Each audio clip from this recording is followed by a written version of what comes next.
Ah, this is a very special episode of Backseat Historian, where we shall be asking Chris to share a little bit of his historical knowledge with me and our viewing public. Were you just talking to yourself? You didn't start recording, did you? I did start recording. Okay, this video is solely for Jubal's edification. Alright, we're going to drink this whiskey. We're going to talk about history. We're not going to put it online, okay? The joy of discussion of historical things is reward enough.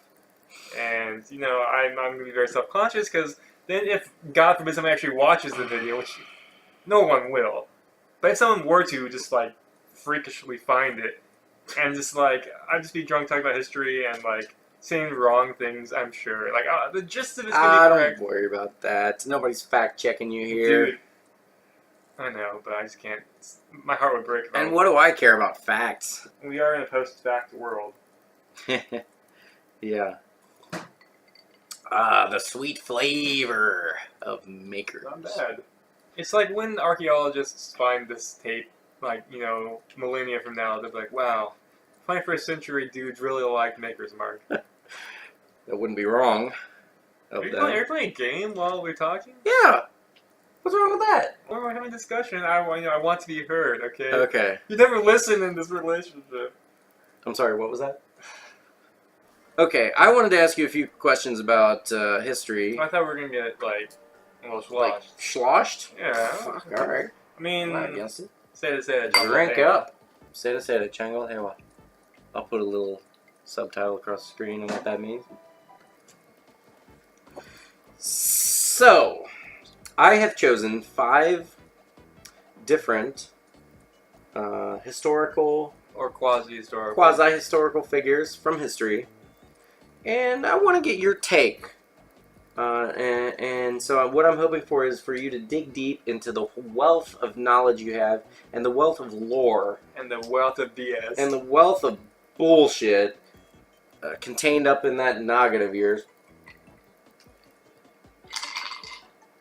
for my amusement and entertainment pleasure. Yeah. Number 1, these fucking dudes, these 4 dudes, the Mesopotamians. You do all the Mesopotamians? Yeah, that's the first one. Okay. Number 1, the Mesopotamians. Oh. Okay. Sargon, Hammurabi, Ashurbanipal, and Gilgamesh. So what I really want to know is, what's their deal? Because this is a forfeit. It's a forfeit. Like, part 1 is 4. Well, it's part 1 with 4 subsets. It's like the Godhead, 3 parts, but even better because there's 4. It's like in Back to School. I have one question for you in 27 parts. Okay, I think it'd be best to start with, what do you know about Mesopotamia? What can you tell about Mesopotamia? Mesopotamia and Sumer. I just remember, like, when you first start discussing civilizations, that's one of the first ones you mentioned. Wasn't it like the first recorded document, like, somebody, like, complaining about a debt? Like, yeah, such and such owes me 3 chickens, that son of a bitch. Apparently, yeah, one of the earliest, if not the earliest, recorded writing was basically a complaint about shoddy copper. So you know that you know where Mesopotamia is. It's like the like between the Tigris and Euphrates, the valley there.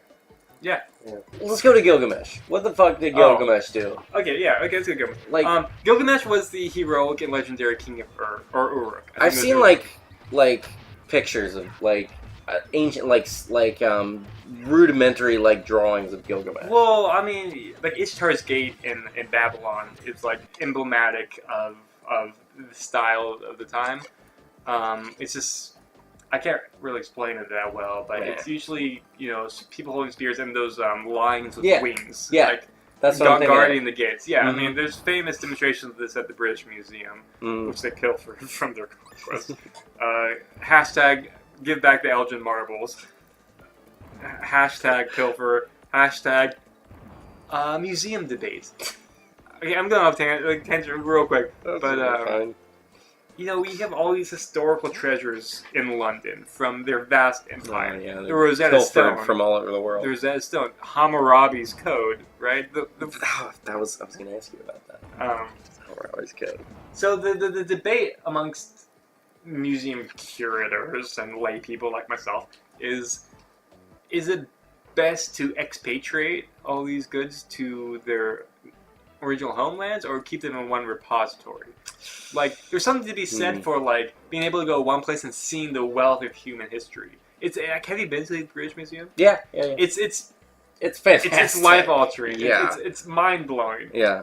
And think, like, if I wanted to see Hammurabi Code, I'd have to go to Baghdad. If I wanted to see the Rosetta Stone, I have to go to Alexandria. If they were returned to who originally claimed like, if they're each in their individual places of origin, then you literally have to go on a trans-world journey to see the things that you would be able to see. Which not many people have the ability to do. I mean, not many people have the means to. But, you know, there's a very, very strong cultural heritage argument where Egypt's saying, this is our, like, cultural heritage. Like, the Rosetta Stone was an Egyptian object that the Napoleon took from us. Like, it's ours. Like, you had no right to it. Like, the Elgin marbles, like, they stole marbles, they stole sculptures from the Parthenon, and they refused to give them back. Anyway, Gilgamesh. Gilgamesh, tell me one cool thing about Gilgamesh. I want to tell you about the story of Gilgamesh. Alright. Which is documented in the Epic of Gilgamesh, which was recorded in cuneiform. Basically, this story was 2800, 3000 BC, 5,000 years ago. The story was being told and recorded. Gilgamesh was the legendary king of Uruk. Basically, he's like a dick, right? Like, he's like, like, his people are terrified of him because he's this strong, burly man who, like, is seeking someone to contest him and just, like, wrecking shit. And, like, everyone's like, oh, like, praying to the gods, like, just let's have, like, someone to challenge him so, like, he can expend his energy on, like, wrestling another dude instead of just, like, fucking with us. Sorry, Jewish grammar for language. The gods made a wild man named Enkidu, right? His name's Enkidu. Shamhat, who is a prostitute. She is a hooker. Goes out to Enkidu with bread and beer. And basically, you know, this was a wild man. He was not civilized. And, like, the civilizing process, like, what turned him into a man was drinking beer, eating bread, and having sex with a prostitute for 7 days. Like, it's very graphic. Like, it literally says, and then Enkidu was erect for 7 days straight. Like, anyway, so they go on some more adventures. No, I'm still going. They go on more adventures. This is a historical conversation where you want to know context about... I do want to know about it, because I don't know much about... People that you've heard the name of, right? Old Gilgi. You've heard of Gilgamesh, right? So I've let me heard tell of you him. his story, alright? He was a dick. The gods made a man to challenge his strength. He became no longer a wild man by having sex, drinking beer, and eating bread. And then, like, they meet each other, and they, like, wrestle or something. They're like, you know... It's like the end of Inky Dilly. Enkidu. It's like the end of Top Gun. You know, when they land at Iceman and Maverick, he's like, you. So obviously Gilgi wins. Well, I mean, they're equal. Oh, okay. And, like, okay. and, So like, it's like a draw. His strength is finally matched, and he's less like taking it out on the people. They team up? Yeah, no, they're friends. Oh, they're friends. They wrestle, and like I said, it's like at the end of Top Gun. Like you, like mutual respect. Like I see. You could be my wingman. You can ride my tail in the air. Whatever they say in Top Gun. It's oddly homoerotic. That the volleyball thing. And then I don't recall why. I'm sorry. Like people correct me. Ishtar, the goddess of sensuality and sex. She comes down, like, tries to seduce... Mrs. Robinson, you're trying to seduce Tries to seduce Gilgamesh, right? But he wasn't having it. Aren't you? You don't play that. She sends down the Bull of Heaven, right? To attack Gilgamesh. Gilgamesh and Enkidu kill it, and then Enkidu takes the haunch of the bull that they just killed, the Bull of Heaven, and chucks it at Ishtar, right?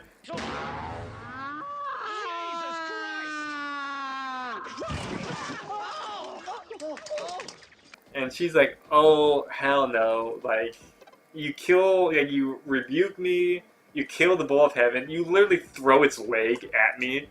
Like, she goes back to, like, fucking Enlil or whoever the big gods are. She's like, this cannot stand, right? So the gods are like, you're right. Like, these guys are getting arrogant. They're getting disrespectful. Disrespect. They kill Enkidu. He's dead. Damn. He's just dead. I don't remember how they kill him. He's dead, right? That's like how the Iceman dies in Top Gun. Good attempt, but Was that Val Kilmer? he doesn't. Goose dies. Goose. Oh. So fuck. Val Kilmer, yeah. Val Kilmer's like Enkidu. No. So Val Kilmer. I'm mixing up our wait. So now Gilgamesh is just like super depressed. Yeah, because they killed the disrespectful of Ishtar, they killed Enkidu. Okay. And Gilgamesh is like, he's like pontificating. He's like, this my friend who rivaled me in strength was just died at a whim. Like he's died. Like it doesn't seem fair. He's like I always thought that my strength would. He's a teenager. He's like, I'm gonna live forever. I'm strong. I'll never die. But he's confronted with this best friend who's as strong as him, just dying on a fluke, and he just like gets super depressed. I'm feeling kind of depressed. And he's like, I'm gonna have to find immortality, right? And he remembers the story of Utanapishtim, right? And I'm also amazed I remember these names. But it basically goes on to tell a story that's very, very similar to Noah and the Ark. So basically, humans were being suspiciously similar. Humans were being dicks, right? And the gods are like, these humans are just like messing up left, right, and center, man. Like they just like. Oh, it was also like they were noisy. They're like, the humans they make so much noise. Like, I can't get sleep. It's like so. The gods are highly offended by the gods humans' are so noisy. They're like, what are we gonna do? And someone's like, let's just kill all of them. And they're like, you know what? I can use some sleep. Like, let's just kill all humans. Except for Utanapishtim. But then Enlil, the sky god, or one of them, comes to Utanapishtim and says, hey, the gods are going to flood the earth and kill everyone. Build a giant boat and don't die. Alright? Because, like, I feel like this is a bad idea. I bet this is, like, based on some kind of real thing where, like, there was a huge flood and some dude built a boat. It is based on a real thing. Yeah, it had to be. Jesus. I was hoping you wouldn't go there. We got to get through Gilgamesh. Yeah. We got 3 more Mesopotamians to get. Dude, it's only, like, one. So, Enlil goes to Utanapishtim and is like, these gods are kind of short-sighted, and they think killing all humans is a good idea. I'm not sold. Let's just have like a contingency plan. You're a good dude. Get your wife, make a giant boat, and just like survive. So he does that. Does he get a bunch of animals and shit? I don't recall whether he Probably. does that or not. So basically, everyone dies except for Utanapishtim. But then the gods aren't smart, all right? The gods are, even in Greek and Roman, the gods are fickle and jealous assholes. Basically, the gods survived on human prayer and sacrifices. Humans would sacrifice to the gods, and that was basically what nourished them. Well, now that they killed all humans, they had no more sacrifice, and the gods started dying. They're gonna get bored, for one thing.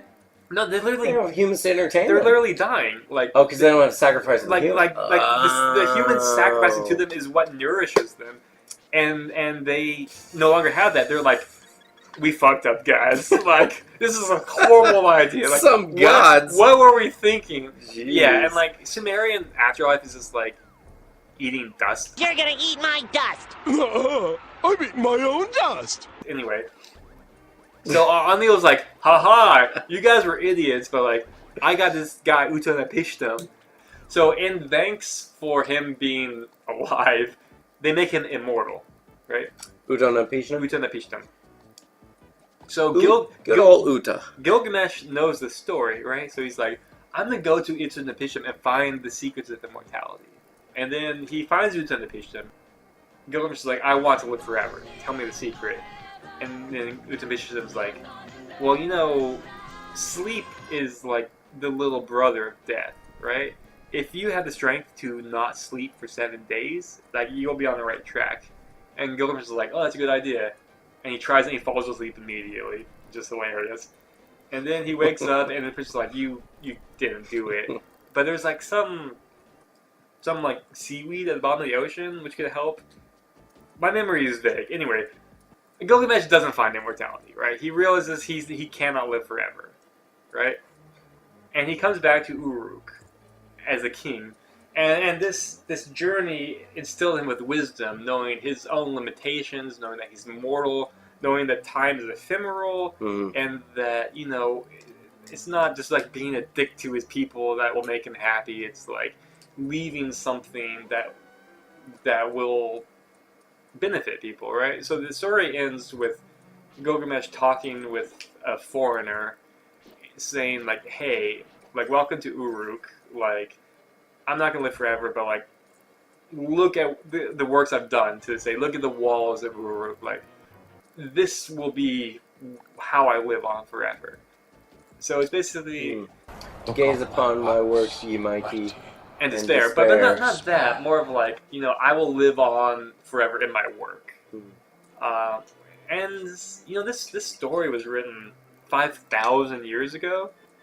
And it's a very human story. Yeah. It's about a guy who thinks he's invincible, realizes that death is inevitable, tries to find out how he can live forever, realizes he can't. Rages against the dying. And then learns that, you know, what we do in our lives is how we gain immortality. It's how we live forever. It's how we impact people, what we leave behind us. Carpe diem. Which is like a very modern idea, but like it's literally just shows how consistent humanity is. Where literally 5,000 years ago, people were saying this. Yeah. It's very relevant. It's we think of like the ancients as like these like, you know, stone beings, like work, farm, work. You know, like ancient like people of Gilgamesh's time had a sense of humor. They joked. They palled around, you know. They had a good time. They had barbecues on Sunday. Like they worried about, you know, their mortality. Like they were people. Like people forget that like historical figures were people. They ate bread and drank beer. Like we think of Rome as this like austere, like high culture. Like everyone's just like super proper. Oh no, and, Rome like, stank. It smells like shit. It's like these Rome are, stank. I'll tell you that. People are people. Like 10,000 years ago, people were sitting around this fire. Telling dick jokes, you know, and that's something I really think is illustrated in the Epic of Gilgamesh. Just how human it is from such a long time ago.